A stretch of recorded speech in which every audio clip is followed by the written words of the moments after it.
back to the Speakeasy Podcast, Ending Well edition. It's almost Christmas. The end of the year is almost here.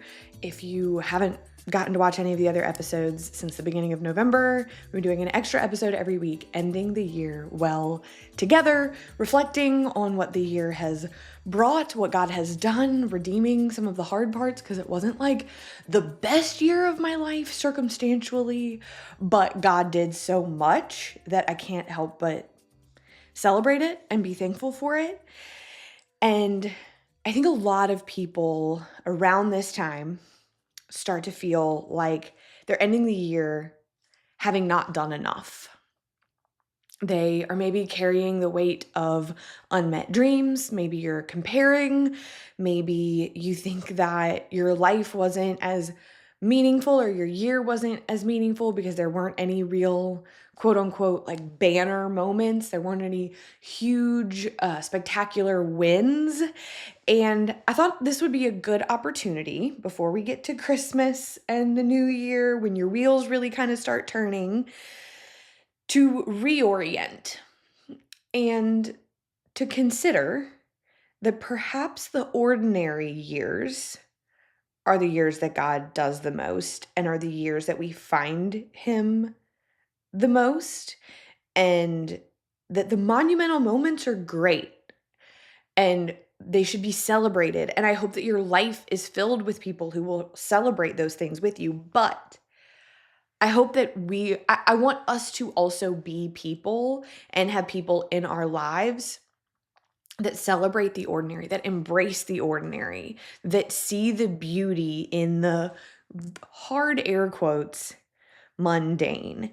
And this hits really close for me, honestly, lifetime wise, not just this year. I am a dreamer. I am a high achiever. I have big expectations and standards of myself and things that I want to accomplish. And I'll be honest, I have accomplished quite a bit of it. I've done a lot of what I hoped I would do. And I have spent a lot of my life thinking I wanted a really flashy, monumental, in front of everyone life. And what I have found, what this year has taught me, is that there is so much freedom hidden in a simple, ordinary life. And so you're going to hear me say that word ordinary a lot. And I want you to know that I mean that in the most wonderful way. Like, ordinary is not a dirty word to me. It's not a negative thing. It is beauty and wonder and the goodness that God meets us in every day. So let's back up a little bit.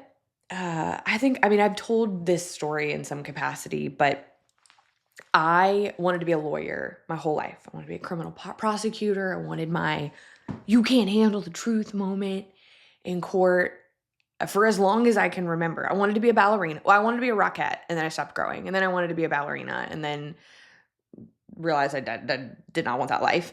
And then so I decided I wanted to be a lawyer. And I think I would have been good at it. And I wanted to live in a city with a subway system. I wanted to get out of Louisiana at all costs. And I wanted to do big, important things.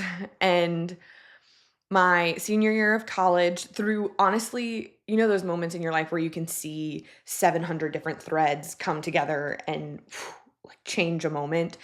It was God speaking to me, but it was also choosing a boy, and thinking I was in love. I put aside that dream of being a lawyer and the life that I thought I was going to have. And I stayed in Louisiana, and I got a wedding coordinating job out of college that I loved, and also worked at a pipe fitting company for a little while and was a manager at a boutique. And definitely a lot of my life in those early days post grad had this undercurrent of disappointment, not really understanding why I was still here, why I was doing these very normal things. I thought that purpose and validation would be more available to me if I had pursued a flashier career. And it's hard to lay something down that even at a young age, like, felt like a calling, and I look back now and I see, like, God's hand was all over that, as it has been my entire life, that, yeah, maybe I would have been a good lawyer. I don't know. I have no idea, but I don't think I would have been I don't think I think I would have struggled to be a good person, and a good lawyer at the same time, and God will ask us to lay things down that aren't inherently bad, but might have been bad for you. Please see last week's episode about pruning. And so from there, I moved into being a stay-at-home mom pretty quickly. I mean, I had Pacey when I was 24. Um, and talk about the hidden years, right? Every stay-at-home mom understands that. I loved it though. I loved being home with Pacey. And then Elliot came 2 years later. And until they were a few years old, it was just me and them, stay at home mom life. I did some graphic design on the side.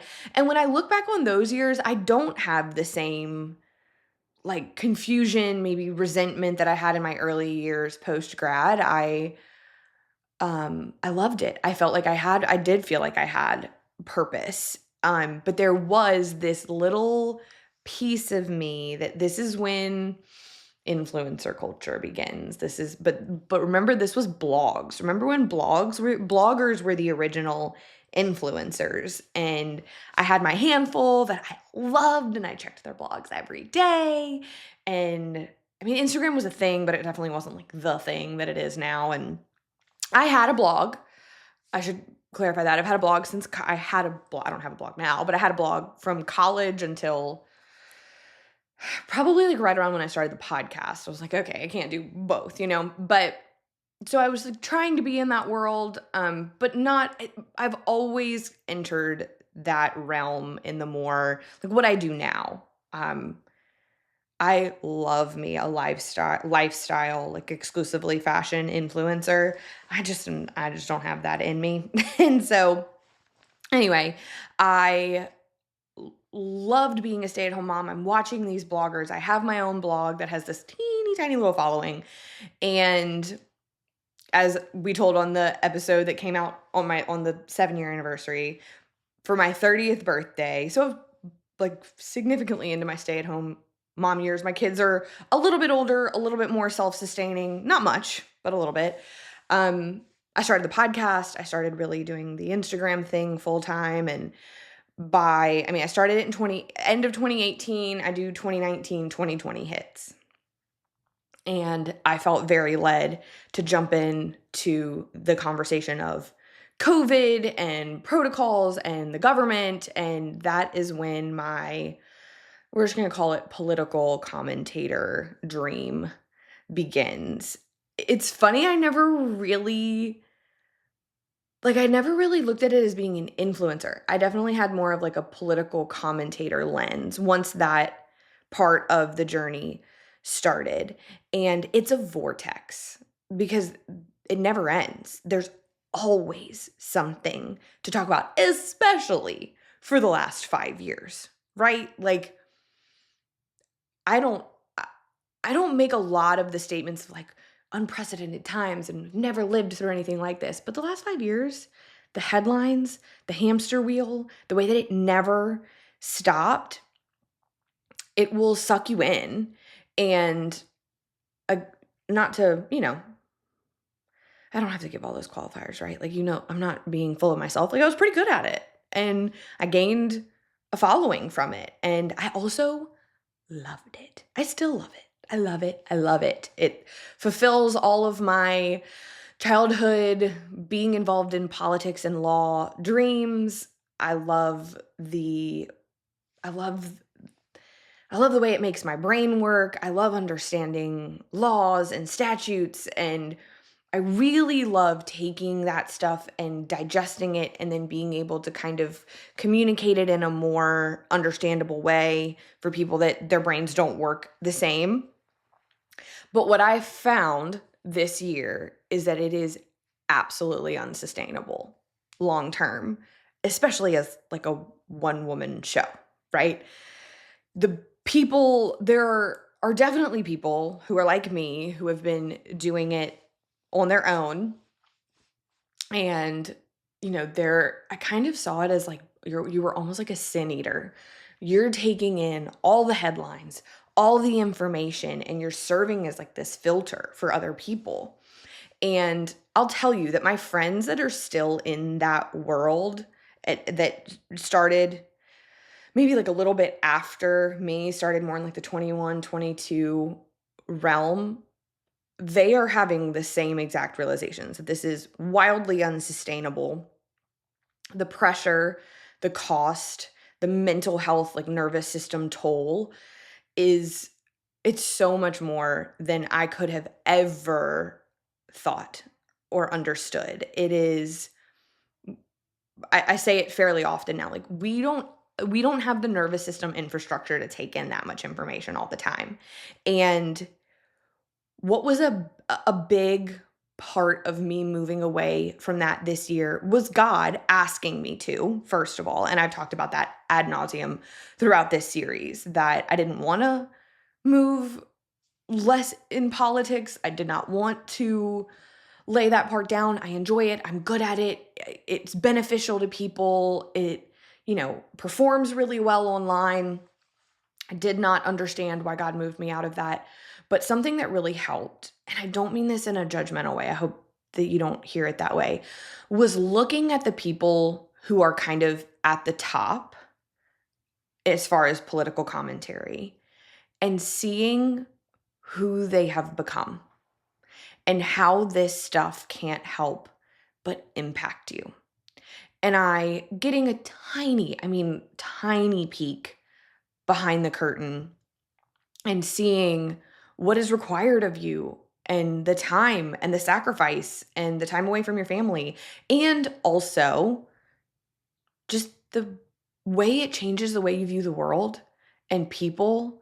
And I don't know if you've noticed this, but I definitely feel like in the last year or so, we've seen like a shift in the commentary landscape where I feel like people have gotten even uglier, pettier. And I'm not talking about one specific person. Like whoever it is that you think I'm talking about, I promise I'm talking about 15 other people. Okay. And I didn't want that to happen to me. And I could see how it could.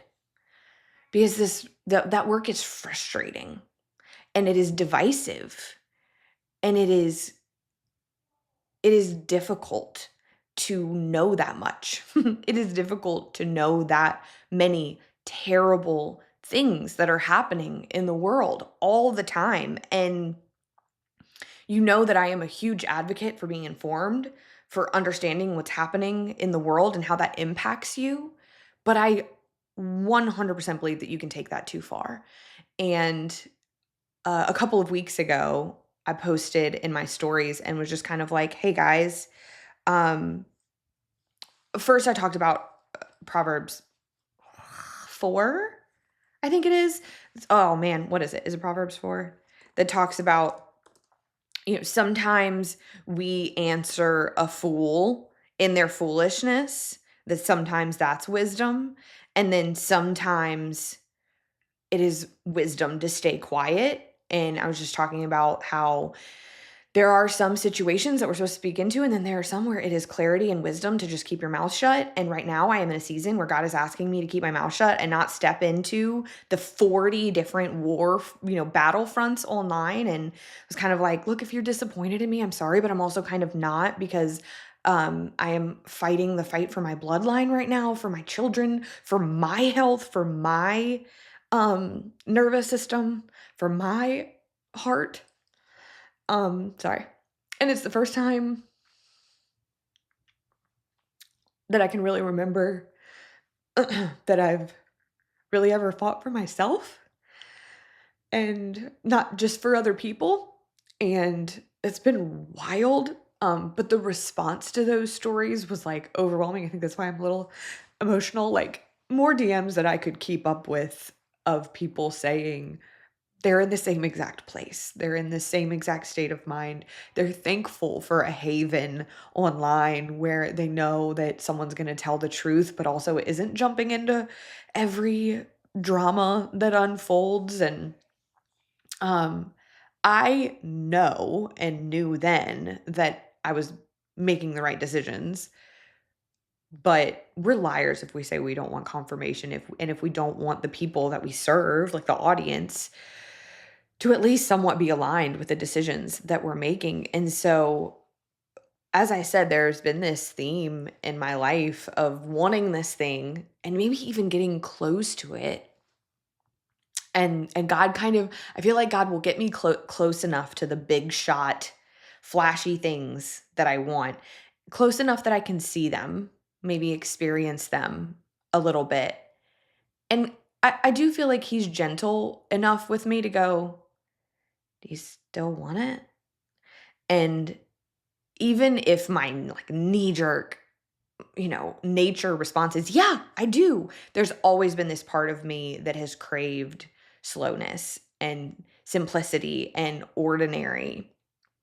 And this year is the first year that I really honored it and embraced it. I've talked a lot about the reordering of my priorities and that I had to be honest, brutally, embarrassingly honest, that work and the opportunity and the influence had become more important to me than the work of my home.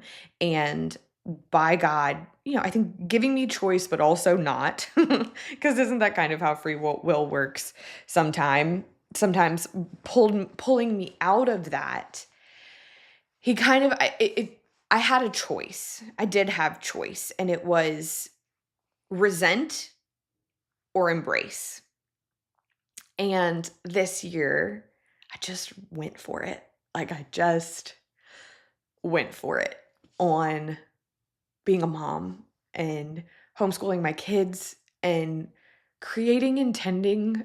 Gosh, I'm sorry, I'm really emotional in this episode.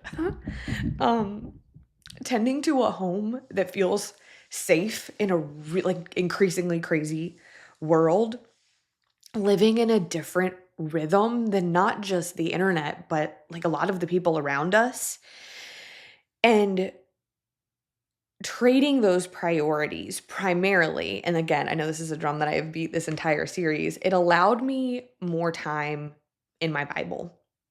And what I found was that so much of scripture is what we would call today ordinary or mundane.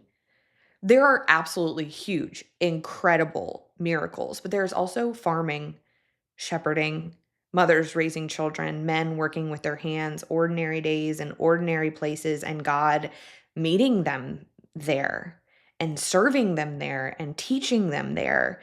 The big miracles are not anyone's entire story. They're not the whole lineup. I think about Moses. He lived a pretty standard, I mean, to be fair, he was son of the Pharaoh, but standard life in the palace, standard life in the wilderness. Boom, season of miracles, all these big crazy things God walks him through. And then he takes him to the desert. And there's miracles there, but there's so much more tents and fires and walking and wandering and talking to God. And I think we expect our lives to be all parting the Red Sea and not made up of the small days that really knit our lives together. And there's been so much fruit from being in my Bible more ferociously this year, but this has been a huge part of it. Was like, I think when you let other people teach you the Bible, of course they're going to teach you the flashy, exciting parts. Of course, they're easier to teach, they're more exciting, they draw people in more. That's not a negative, but I found myself so pulled to the normalcy, to Jesus having 30 years. There's 30 years of Jesus's life that are just quiet. There's no fame, there's no platform, there's no impact, just perfect obedience and preparation, right? Because that's where God forms character, is in the ordinary, hidden places. That is where he makes us who we are. That's David in the field. That's Moses in the desert, Ruth in the gleaning, Mary in Nazareth, Paul in obscurity. The ordinary is where God does his deepest work on our identity. And that, y'all, is everything. Your identity is everything. I've talked about in past episodes that one thing that I really have woken up to this year was that my identity was in being under God's purview, but as a warrior, as a fighter, as a go-getter, as a protector, as a defender. And those things are not bad. Those things are good. And they are ways that God has equipped me. And if I function only out of that identity, I'm going to be exhausted. And so this year I have learned how to be his daughter. His daughter, his kid that he loves, that loves him, that just wants to spend time with him and know his voice. And yes, do the work that he puts before me, even and especially if that work is raising my kids and reading my Bible and sharing what I learned from it with the platform that he built. I didn't build. It is open enrollment. This is the time of year where health insurance companies are at their best or worst, however you want to look at it, hoping that you will yet again sign up for an overpriced premium that will not even feel like you have insurance. Insurance should not be this difficult. It should not be something that we pay for but feel like we don't have. And that is why I'm so thankful for health insurance alternatives like Crowd Health. When you sign up for Crowd Health, you pay a monthly fee. And with that fee, you get a team of people that are going to negotiate your bills. You get low-cost prescription and lab testing tools and a database of doctors vetted by Crowd Health. And then if something bad happens, you pay the first $500, everybody else steps in and helps pay for the rest. This is how insurance was meant to work. So this open enrollment, take your power back. Join Crowd Health to get started today for $99 for your first 3 months using the code Speakeasy at joincrowdhealth.com. That is joincrowdhealth.com, code Speakeasy. Crowd Health is not insurance, but you can opt out and take your power back. This is how we win. Join Crowd Health at joincrowdhealth.com, code Speakeasy. I didn't really struggle with this, but I have in the past. Like this time I didn't struggle with this, but I have before in seasons where God has pulled me back, struggled with feeling like it was a downgrade, that I was being demoted. I don't know if you've ever felt that way, if you've walked through a season of success and attention and then God pulls you back and you feel like you're being punished. You feel like did I do something wrong? Most likely, obviously I can't speak to everybody's situation, but most likely you actually did exactly what God asked you to do and you have fulfilled your assignment and he is taking you into the ordinary so that you can rest and so that he can grow you and maybe prune you. And maybe it'll be a different kind of rest. It won't be naps. It'll be resting in him and in his goodness and in his trust. But the ordinary is where we learn our identity and our attachment to him and patience and humanity. And one of the biggest lies that I have struggled with my entire life, that I still struggle with today, is that I am not doing enough. That I can't tell you how many days I end battling it out. Did I do enough today to be worthy? Did I do enough today to please him, to keep everybody happy, to feel okay about myself? And this year, God has like gently, slowly asked me to put that down. I talked about that quite a bit in the productivity addiction episode a few weeks ago, but I wanted to touch on that sometimes it can be easier to spot like outright self-serving hustle culture. And I did an episode with Hannah Seymour for her podcast, No Matter What. And she had this great phrase where she talked about Christians baptize hustle and we make it obedience. We make it our calling, but we're still hustling. We are still striving. And so everything that I just said that I sometimes still to this day struggle with at the end of the day, did I do enough? That's striving. Yes, it's unto the Lord, still striving. It's not, God is not fooled by its baptism, by wrapping it up in him. It is still a striving, performing heart. And when your calling becomes an idol, doing big things for God overshadows being with God. And we overlook the moments that we have to just be faithful. And I have I am so crystal clear now on that in God's eyes, our faithfulness is better than flashiness. Every day, like he doesn't need you to be impressive. He doesn't need you. He doesn't need the numbers to love you or to call you worthy. He doesn't even need the hundreds, dozens, whatever lives impacted for him to call you his. And even if it doesn't make sense to the world or to you, even if it disappoints people, he will ask you to lay things down and to embrace the life that he has for you. And I think some people are walked into bigger arenas and asked to do bigger things.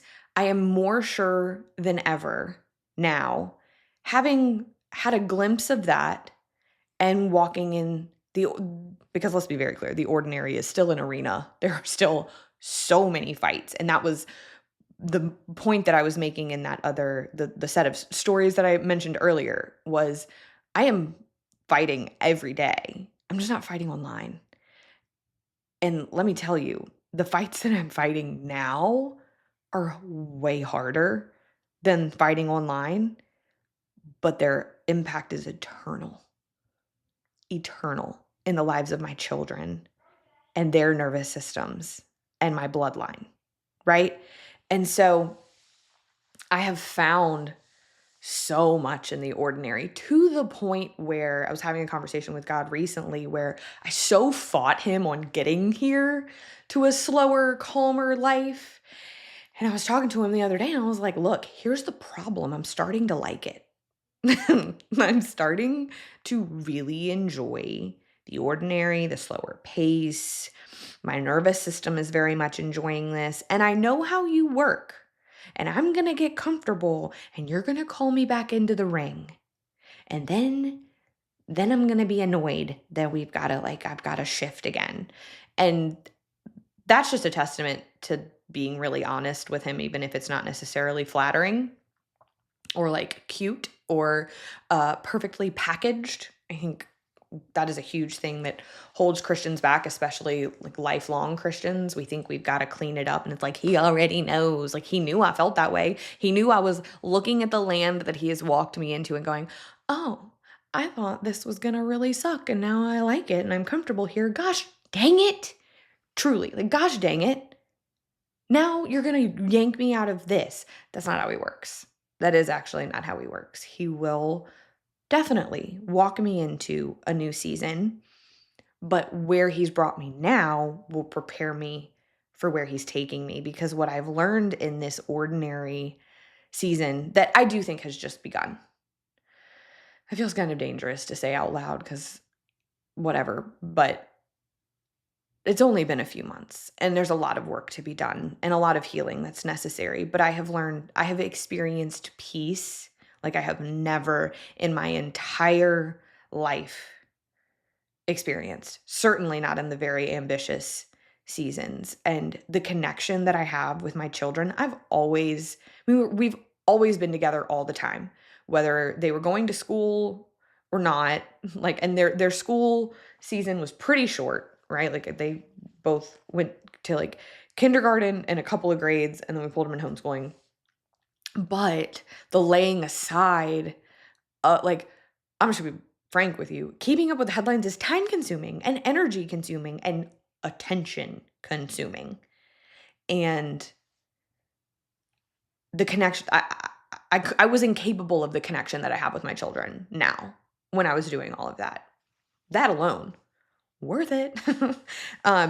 finding joy in homeschooling. We're only on year 2, and year 1.5 were really hard. In that way where, like, you know you're doing the right thing, you know you're where God has you, but oof kind of thing. And we're beginning to find some rhythm and some understanding and ways to work with one another. I think that has come from being in an ordinary season, the presence in my marriage. I've done a couple episodes on this month. I did one about me, the wife that I am, and then also Jeremy was on the show last week talking about both the podcast and just our marriage and the season that God's worked on us through. One of the biggest things is my nervous system. You guys, I'm like very new to nervous system education. I'm a baby at it. I am not, we're going to talk about it a little bit next week, but I am certainly not here to try to educate you because I'm in the midst. But I personally really enjoy learning from people who are learning in real time, as long as they don't attempt to present themselves as an expert, which I'm not going to do. Like, I'm just going to tell you what I'm learning and how it's working for me. But one of the things that I have said a lot lately has been like, you can't heal on the battlefield that broke you. And I truly believe that if I know for a fact actually, that if I had stayed in the environment that I was in, I think I would have really crashed out and burned out pretty bad. And I think it would have taken me a long time to recover because I was close to it. I was close to it by the time we got to the summer of this year of 2025. My nervous system was shot. It still kind of is. I'm going to be honest because it's been through it for like my whole life, but in a crash course for the last 5 years. And I don't like your nervous system controls everything, come to find out. I had no idea. I didn't like the way that I felt. And I've found some healing, small bits. I've gotten healing and clarity and a bit of distance between, like, I'm not in fight or flight all the time. I'm still in fight or flight more than I would like to be, but not all the time. And again, like, I don't think that I could have done that work and found that healing staying in this, like, the ambitious, big shot, whatever, I don't know, season that I was in. I'm also, like a deeper relationship with God and clarity about what matters, all things that I've talked about a ton through this Ending Well series. And the beginning of a healthier relationship with my work, I feel like, again, like going back to the productivity addiction episode, I feel like every episode since I mention it a ton because that really has been the crux of a lot of it. And I want to be a hard worker. I love my work no matter what it looks like. I love this. I love this. This. Oh my gosh, if I could tell like 16-year-old Blake, she'd be a little confused that we're not a lawyer. But then when I explain what we do, she'd be like, oh, that's awesome, right? But I want to have a healthier relationship with it. I don't want to find my identity in it. I don't want to find my approval in how you feel about it. I want to create out of an overflow. I want there to be margin. And that's kind of beginning to form where I'm beginning to see that. And so I guess if you feel like your life is small, maybe you're coming from something bigger into a smaller season. Maybe you've been in a small season for a really long time and you wish things were flashier or bigger. That can result in feeling overlooked or left behind or unimportant or like you're wasting your potential, which are all little like flaming arrows from the enemy that like come in even for me sometimes. I just wanted to remind you of a couple of things. First of all, nothing surrendered to God is wasted. It's not possible. There is nothing that you can lose that he does not replace with something better or that it was protection. And so if there is a career you have been asked to lay down, it's either protection or there's something better coming. If there is a dream, protection or something better. I believe that with everything inside of me now. That does not make the laying down, the surrendering, not hurt, not sting, not be confusing sometimes, but when you can walk in that faith that he really does know better, that he has not failed me yet, that if I can fight for my memory, which is trash, if I'm honest, if I can fight for memory, if I can fight to remember his faithfulness, that alone will sustain because he's been so good. And kind of in the same vein, but like those hidden seasons are often protected seasons. Personal example, I look at the political landscape and I am so thankful that God pulled me out of it when he did. Like just straight up. It is worse than 2020, 2021 somehow. There's a lot of infighting, which I think is really hard for me to watch. A lot of like splitting, and a huge lack of people being willing to have conversations. I was talking with some friends the other day just about like life post 2020 and how we're so much more angry and we feel validated in our anger. We feel like it's okay to be mad all the time and to like kind of spew that out on people, especially online, but it totally spills over into real life. And it kind of feels like a lot of the time nobody's listening. Everybody's got their mind made up. And so it does get a bit like, what's the point? And so I feel like that shift really, really happened after Charlie Kirk died. It had begun before then, kind of like with the Epstein files and everything. Um, and so like there you go. Like that alone, because gosh, I think I would be really struggling to function in the political right now because I just want to like have a conversation and everybody's screaming. And so I look around now and I really do feel so protected that and I feel also like he didn't have to pull me out of it before things really went downhill. But I do feel like it kind of protected my integrity a little bit, like for myself, for how I feel about myself. I think if I had tried to step out of it when things really took a turn, I would have felt like I was copping out. But it's like it was just obedience.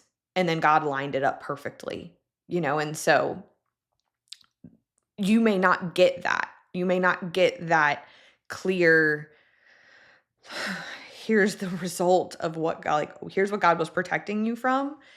That is hard. And I've been there. I am there. Like with some of the things that he's pruned out of my life, I still don't have answers on why he took it. Um but those other answers that you do get, the clarity that you do get on the other things, there has to be some like spill over there. It has to be, okay, I can see this. I was able to get clarity on this. That has to mean the rest of it has purpose and protection. I can't tell you how often I've thought that C.S. Lewis quote, children are not a distraction from more important work. They are the most important work. And I think that there are some women who embody that quote really naturally, that just believe it in their bones. And I have friends that way, and I try to get as close to them as possible and spend as much time with them as I can so that it rubs off on me because that doesn't come naturally to me. I believe it. Like I believe it in my bones now after missing some years of I didn't miss the years. That's not fair. I just wasn't as present as I could have been. And they're it, y'all. Them and their dad, they're it. They're the most important thing to me. And the rest of it can wait. And that's a really beautiful place to get. Oh my gosh, like such a great place. And so if you're not there in your motherhood, ask God for it. That's really all I did. Like, gosh, there's so long that I thought when I wanted change, I had to strive for it. And I feel like I can see God as a father now looking down and being like, or you could ask me for it and I'll show you the way. And the way will probably be in my word and hard and confusing, but it'll be, as I've said 100 times this episode, worth it. Bigger burdens don't always equal bigger blessings. And the converse is also true. Bigger blessings almost always equal bigger burdens. You may think you want more and then you get closer to the more and you're like, oh, you know what? Actually, don't sign me up for that. I don't have the capacity. And that's not to mean that there aren't going to be seasons that you walk through that there's a lot required of you and that there is blessing in it. I think that I mean that more in like the striving way, the thinking you know what's best and going after what you want without checking with God if it's what he wants for you too. Because the thing is that like God will absolutely elevate the voices of people who point to him. Being in the spotlight and having the bigger burden or the bigger platform or the more accomplished life, it's not a bad thing. I hope that that's not been the sentiment or the takeaway. I just think if that is the pursuit, it can get dangerous. And we just have to remember that God measures differently than culture. And that, like I just think about David, all of his brothers, and Saul as king. He was externally impressive, and so were David's brothers. But God chose him and was very clear with Samuel, do not look at the outward man, for I see what is on the inside. Like, how cool that we have a God that sees us, good, bad, ugly, potential, ordinary, whatever it is, and meets us where we are and walks us through seasons to shape us and refine us. And also, yes, like bring glory to his kingdom. And so I wanted to encourage you to embrace the ordinary going into next year. I know that around this time, we all start making goals and lists and intentions. And I love that stuff. And I'm totally going to do it this year. I mean, in the last few years, just kind of naturally, I've fallen away from setting goals that are numerical and measurable and more intention and desire based goals and, lists and things like that. But I'm learning how to like really lean in on where God's got me right now. And one of my favorite ways to do that, which I feel like sometimes this gets a little like sideways with Christians, but we're going to push through, is like romanticizing it. Okay. You probably see that out and about, like on the internet, romanticize your life. What does that mean? And I remember when I was like in deep on like just working really crazy and my whole life revolving around work, being like, what do you mean? Romanticize what? Like, what does that even mean? My episode that comes out, or no, next week's episode, crap. I'm backwards on my schedule. It's either last week's or next week's with Hannah Brencher. We talked about this quite a bit, romanticizing like your life, romanticizing December, romanticizing Advent, and carrying that over into the rest of the year and the rest of your life. Here's what it's kind of boiled down to for me. And these things have been very helpful in leaning into the ordinary and really embracing it and experiencing it and seeing God in it has been like, notice the beauty in the small things, which requires you to slow down enough to see them. And like that's going to require you to embrace some of the cheesy. I kind of sometimes call myself queen of the cheese. I love a cheesy analogy. I love a campy movie. I love cheesy music because it's fun and it's simple and it's lovely a lot of the time. And so that's the simple, like you probably, if you watch my Instagram stories, I can't stop taking pictures and videos of like the little worlds that my kids create, like with their calico critters or their Barbies. I'm just obsessed. And I love like sitting and just watching them. They just dive in and they're gone. Like they are in another world.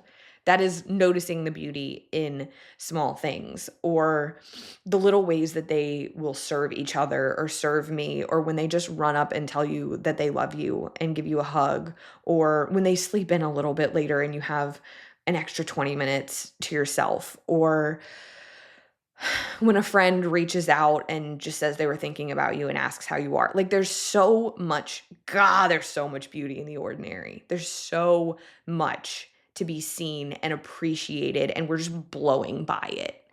And I have been the worst offender in that. And so now I'm kind of like obsessed with the romanticizing and the like. Another really great way to do that is like little rituals. I've talked on past episodes about doing, like, I do open, first of all, I started viewing my work as a mom kind of like work, like a job, not like a burdensome job, but as an assignment and something that I want to be good at. And so I open and close the house and I love it, you guys. Like, I love it. It's one of my favorite parts of my day, right? Opening the house is opening the shades, turning on the lamps, turning on like a little background music, maybe lighting a candle, turning on the diffuser, setting the tone. And then I close, which a lot of times is like cleaning the kitchen, but I'll put music on while I do it and I'll light a candle or put on, right now the Christmas tree is going, or, little lights, and making sure everything is set for the day. And went throughout my opening and closing shift, I'm praying over our home, over my children, over our day, like my time with Jesus, my time with my husband, my time with each kid, intentionality and really leaning in and like creating little things like every other night. Like, I go lay in one bed and then I lay in the other, and we just lay there and talk and chat. And sometimes we laugh and sometimes we cry and sometimes we pray and sometimes we read a book. We just get these little, and I'm not laying in there for like an hour because I want to go hang out with my husband too, but like 10, 15, 20 minutes, like just intentionality, creating small rituals that you all can look forward to is a really beautiful way to kind of beautify and romanticize a normal life, which is a gift. A normal life is a gift. Limiting the digital noise in your life is huge, because as someone that pretty much perpetually lived online for a long time, again, you are not built for that. Your nervous system is not built for that. And you are always like out of your body. You're out of your body when you're consuming from the outside that much. The brick device, which you've heard me talk about probably if you follow me on Instagram, or I may have even talked about it in this series, that, it's a little block and you tap your phone to it and you choose the apps that it locks you out of and you have to tap the brick to get back into it. Life-changing. It has genuinely been life-changing for me, because let's be real, with the screen time, like downtime, you can bypass it. And you probably do. And I'm significantly less online than I used to be.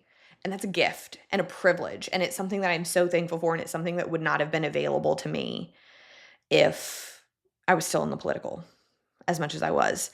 And I think one of the biggest things also for like the romanticizing of the ordinary is audacious gratitude, like obnoxious gratitude, which kind of ties into the noticing the small, beautiful things that are all around you and then expressing gratitude for them. And I love that quote, like, gratitude makes what we have enough, is so true. It is a comparison killer. It's a jealousy killer. It's a doubt killer. Gratitude just slays all of that to the ground. But I also will say that I think sometimes we can get a little weird with our gratitude practices. Like, you don't have to pretend to be grateful for things that you're not. You can be honest with God that you're struggling with it, that you're frustrated, that you feel left behind or small or whatever. Find other things that you're grateful for, and then prepare yourself that like you probably will get to the point where you're grateful for the thing that you were like about, because as I've said 100 times, I was very not cool with being moved in my career, and now I'm grateful for it. I'm so thankful that God has redirected my life. I don't know where he's taking it. I don't know where I'm going. I don't know what the plan is. Don't have a 2026 game plan, but he hasn't failed me yet, so I'm just kind of along for the ride and trusting the process. And my prayer is that you find contentment and purpose where God has you, that you experience an abundance of peace in the ordinary, and that you see the mundane as holy, because it is holy ground. It is holy ground. And sometimes the biggest life is the quiet one that God builds when no one is watching. Sometimes that is the life with the most impact. And so next week is our last Ending Well episode. It has been such a joy to end the year with you guys this way. And we're going to talk about moving forward. We've looked back a lot over these 7 episodes. And so we're going to spend the last one looking forward a little bit. I'm excited about it. See you then. I don't know if people know this, but women who are considering abortion, if they are able to have an ultrasound and or hear the heartbeat, it doubles their chance at choosing life. And this is the work that Preborn is doing. They meet women in their time of need when they're about to make a life-changing decision, and they offer them a not just a free ultrasound. They offer them the free ultrasound, giving them a chance to see their baby, but then they also continue to walk alongside them with classes, with community, with financial support up until 2 years after the baby is born. And it only costs $28 to fund that free ultrasound. And so if you are passionate about the pro-life movement and you are looking for a way to get involved, Preborn is a great way to do that. You can go to preborn.com/speakeasy, give a donation of $28, fund an ultrasound, and double the chance of a life having the opportunity to enter the world. That is preborn.com/speakeasy. Give a gift and save a life.